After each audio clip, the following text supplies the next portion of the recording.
السلام عليكم ورحمة الله وبركاته. أهلا بيكم في قناة أسرار المطبخ المصري. النهاردة إن شاء الله هنعمل الكيكة بتاعة الرواني على الطريقة القديمة جدا بتاعة أمهاتنا. حاجة كده سهلة وسريعة وبسرعة في الخلاط هتعملي أحلى كيكة. بصي العلو بتاعها تحفة تحفة تحفة.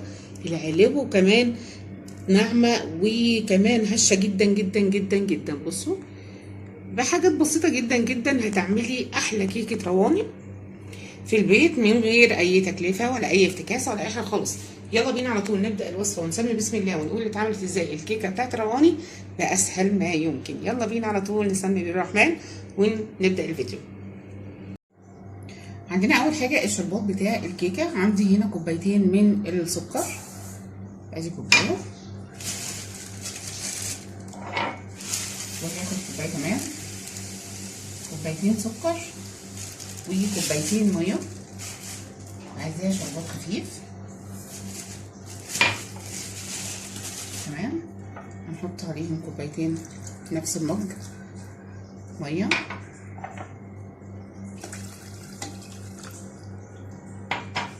وهقلب الميه مع السكر الاول.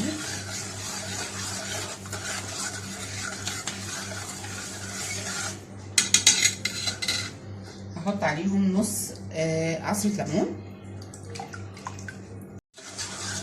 كده. هقلبهم وادوبهم على البارد الاول وبعد كده هحطهم على النار يغلوا لحد ما اعمل الكيكه. عندي المقادير بتاعت الكيكه بقى. عندنا من الكوبايه اللي هي المج دي كل حاجه هقولك عليها. تمام، هو معيار واحد لكل حاجه.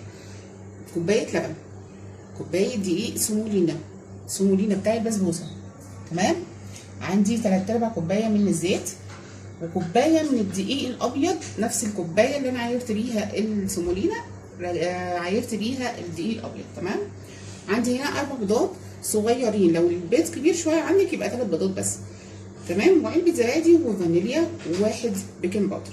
هنعمل ايه بقى؟ وهنحط معلقتين من جوز الهند. عندي الخلاط هاخد كل المواد السائله، اللبن، هنخلي الدقيق يسخن لنا دلوقتي. عندي الزيت، عندي البيض،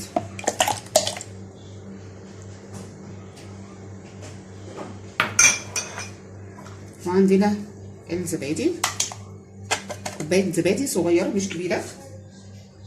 عندي الفانيليا،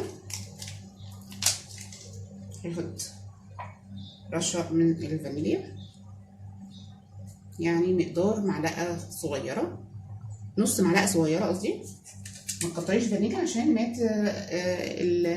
الحاجه ما تمررش معاكي.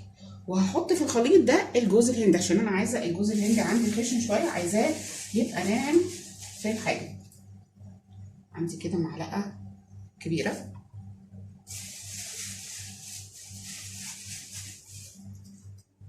كده معلقتين كبار من جوز الهند. هضربهم كويس في الخلاط. تمام، عندي هنا بقى المواد الجافه، الدقيق ودقيق سمولينا معاه كوبايه وكوبايه. عندي باكو البيكنج باودر، هرش كده عليه. حطي الباكو وهقلب، لازم تقلبين كويس جدا مع بعض. احنا حطينا كوبايه ابيض وكوبايه من دي البسبوسه. لو احتاجت معايا دقيق هزود دقيق ابيض، مش هزود دقيق بسبوسه. تمام كده قلبناهم، هنخليهم بقى على جنب لحد ما نضرب الخليط السائل وننزل عليهم على طول.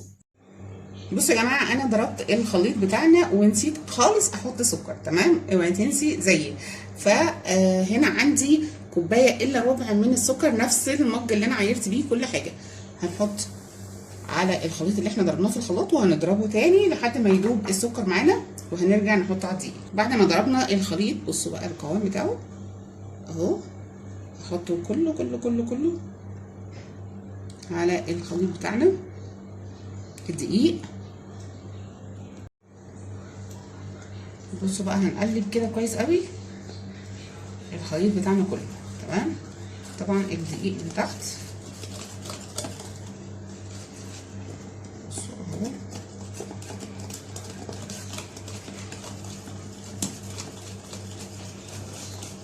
هتحتاج مقدار نص كوبايه من الدقيق الابيض، لان انا حاساها خفيفه، لان عندي انا البيض كتير شويه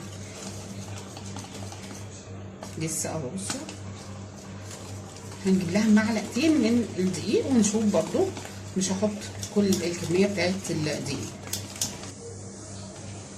كده عندي الكيكه. بصوا القوام ده انا اللي عايزاه كده اهو.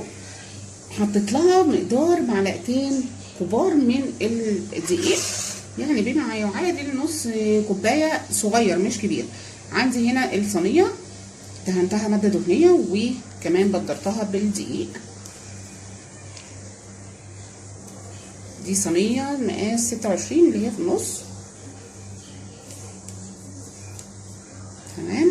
طبعا مولعه الفرن قبل ما اشتغل في الكيكه، قبليها قبل ما ابدا خالص في الكيكه، يعني بقى لها كده حركه ربع ساعه شغاله على درجه حراره 180. هنحطها في الرف اللي في النص. تمام كده. تمام. هنحطها في الرف اللي في النص لحد ما تستوي على درجه حراره 180. الكيكه بتاعتنا طلعت من الفرن. بصوا بقى الجمال، سخنه جدا. عندي هنا الشربات اللي عملته سبته يهدى. هنزل بقى كل الشربات بتاعنا. طبعا انا ما زودتش في الكيكه بتاعتي سكر من جوه، عشان عارفه ان انا هحط فيها شربات، صح؟ يبقى ما نزودش سكر من جوه عشان ما تبقاش جازعه قوي. هسيبها بقى ايه تهدى شويه كده، وبعد كده هديها رشه من جوز الهند بعد ما تخلص. بصوا ابتدت تتشرب الشربات بتاعها كده ناجحه 100%. تمام. هسيبها تهدى بس سيكه كده، ويا اما احط جوز الهند كده واحنا مع بعض كده يهدى بقى مع نفسه، وتشرب بقيه الشربات بتاعها. رشه جوز هند كده من فوق بس للتزيين. دي الطريقه البدائيه خالص بتاعت كيكه البسبوسه او الرواني كيك، يعني ما فيهاش افتكاسات ولا فصلنا بيض ولا ضربنا بيض لوحده ولا الكلام ده. الطريقه العاديه جدا جدا. كده خلصنا الكيكه بتاعتنا، وبصوا بقت جميله جدا. يا رب يكون نال اعجابكم الفيديو بتاع النهارده، واستنوني الفيديوهات احلى واحلى. واترككم في رعايه الله، بس ما تنسوش لايك وشير للفيديو، وننزل نفعل الجرس عشان يوصلكم كل جديد من عندي. والسلام عليكم ورحمه الله وبركاته.